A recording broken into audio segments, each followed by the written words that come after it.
Hello everyone, welcome to my channel. I hope everyone is having a wonderful day.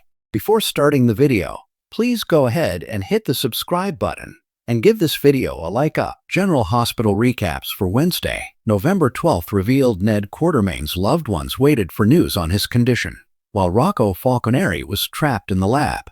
Plus, Laura Collins confronted Ezra Boyle and Willow Tate confronted Michael Corinthos. 3 key takeaways from General Hospital Wednesday, November 12th. Ned's critical condition. Ned's loved ones gathered anxiously at General Hospital as Portia fought Britt over how to save him. The Quartermain patriarch's life hung by a thread after a Widowmaker heart attack. Rocco's lab trouble.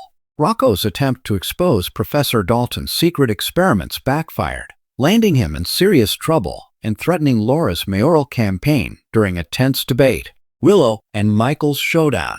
Willow confronted Michael after spotting him dining with Jacinda and Wiley, a heated clash that exposed new cracks in their family and fueled her determination to clear her name.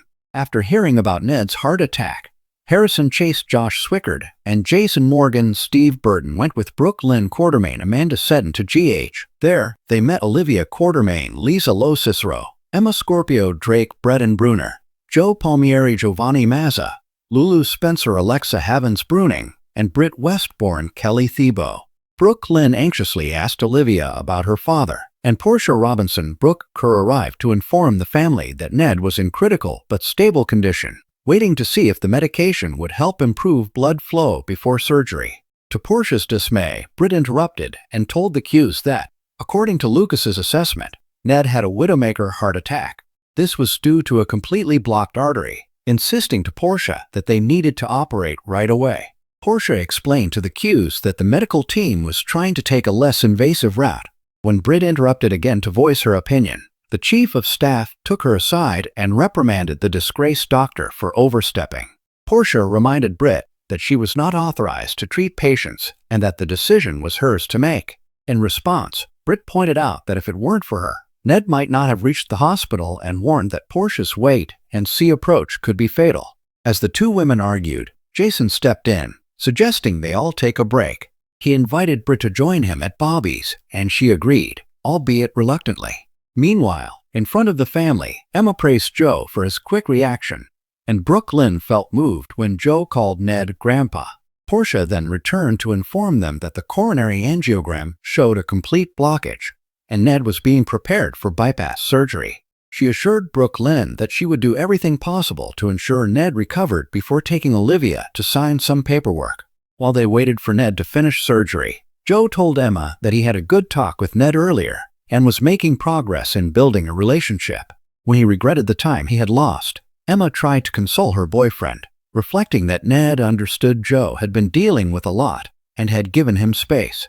Additionally, she mentioned that he shouldn't give up on his grandfather just yet because she believed Ned was fighting to return to them. Over by the couches, Lulu asked if she could join Brooke Lynn and Chase, not wanting to make things harder since Brooke Lynn already disliked her.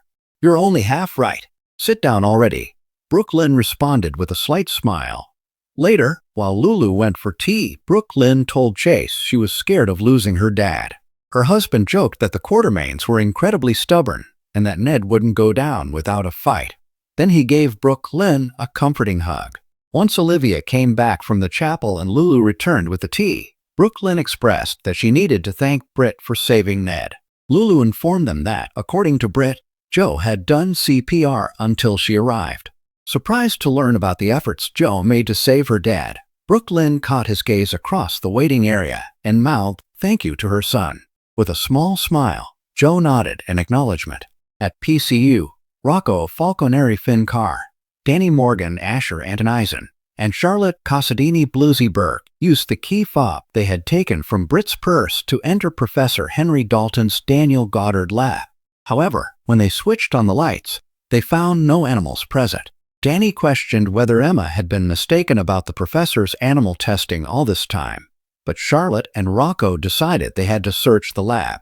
After failing to find any evidence of animal testing, the trio called the mission a failure and were about to leave when the keypad activated. Rocco quickly turned off the lights, and the three of them hid just before Dalton entered the room. While Rocco, Danny, and Charlotte were concealed, Dalton worked on the laptop in the dim light. When he couldn't locate a specific file, he grumbled that Britt had rearranged things, then moved to a filing cabinet. As Dalton approached the spot where Danny and Charlotte were crouched, Rocco opened and slammed a desk drawer to create a distraction.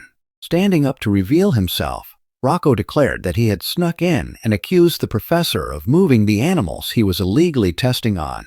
When Dalton recognized him as the mayor's grandson, Rocco warned that his grandmother would have the professor arrested.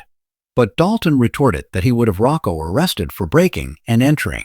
To divert attention from Rocco, Danny attempted to announce his presence, but Charlotte pulled him back down. After Dalton had physically removed Rocco from the lab, Danny criticized Charlotte for stopping him, and she pointed out that Rocco had put himself at risk to protect them. Realizing that Rocco was in deep trouble, Danny told Charlotte that he knew someone who could assist them.